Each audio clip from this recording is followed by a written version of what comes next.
ஆமா, நான் தான் அப்படி சொல்லியிருந்தேன். நான் தான் அதை அப்பவே சென்ட் பண்ண சொல்லிட்டேனே. இன்னும் எதுக்கு நீங்க அனுப்பாம வச்சிருக்கீங்க? இல்லங்க, நீங்க முதல்ல நான் சொன்னதை கோட் பண்ணி அனுப்புங்க. சும்மா தேவையில்லாத வேலை எல்லாம் அங்க பாத்துட்டு இருக்காதீங்க.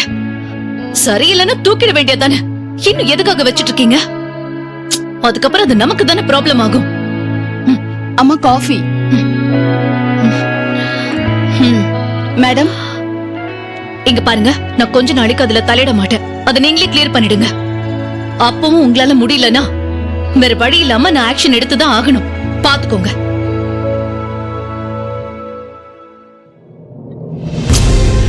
நான் சொன்னதை மட்டும் செய்யுங்க. நெக்ஸ்ட் டைம் இது ரிலேட்டடா எனக்கு கால்ஸ் எதுவுமே வரக்கூடாது. புரிஞ்சுதா? என்னம்மா, என்ன ப்ராப்ளம்? ஏன் இவ்ளோ டென்ஷனா இருக்க? புரிஞ்சது.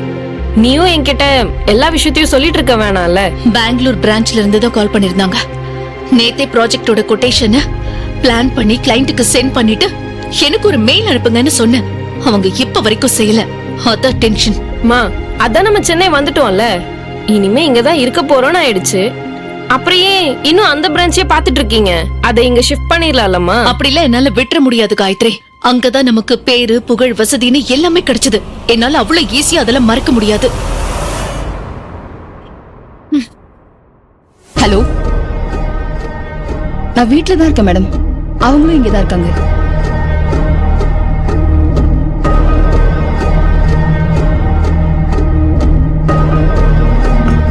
எனக்கு என்னவோ இன்னும் டவுட்டா தான் இருக்கு. ஏன்னா காயத்ரி தேவிய கொலை பண்ணவங்க யாருன்னு தெரியும் சொல்றா. ஆனா அவங்கள காட்டி கொடுக்க மாட்டேன்னு சொல்றா. சத்யாவும் தேவிய கொலை பண்ணலையாம். ஆமா, காயத்ரி தான் அப்படி சொன்னா. அவ அம்மா கிட்ட சொல்லிட்டு இருந்தா, நான் கேட்டேன்.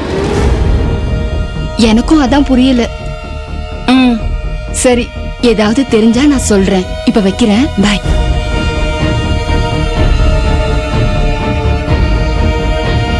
மவளே, உன்னை நம்பி ரூம்குள்ள விட்டா நீ இந்த வேலை பாத்துட்டு இருக்கியா? இரு, உன்னை கவனிச்சுக்கிறேன்.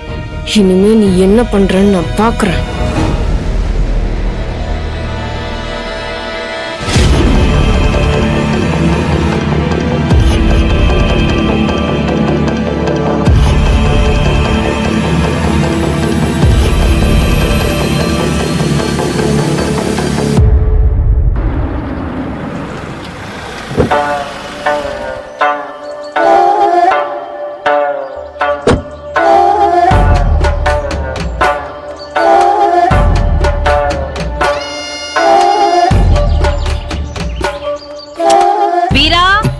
ஐயோ,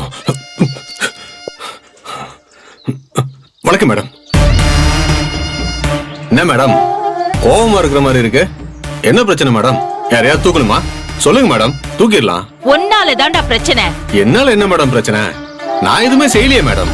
அன்னைக்கு தேவியோட இருந்ததை யாராவது பார்த்தாங்களா?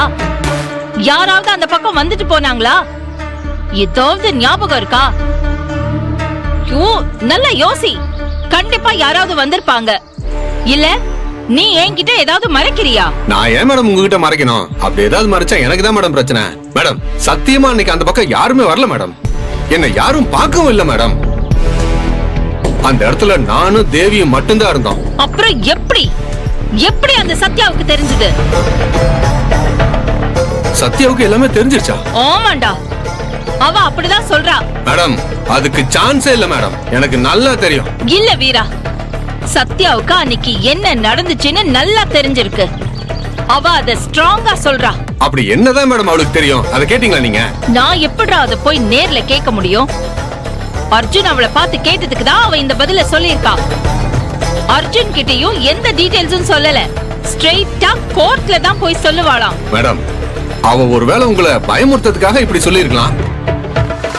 நீங்க அதையெல்லாம் நினைச்சு டென்ஷன் ஆகாதீங்க மேடம். பாத்துக்கலாம் மேடம்.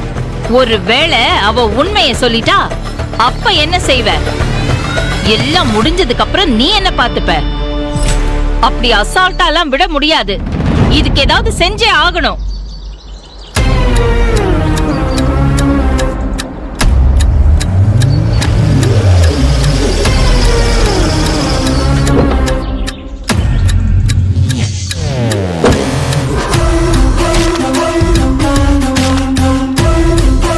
என்ன மேடம் போலீஸ்லாம் வருது?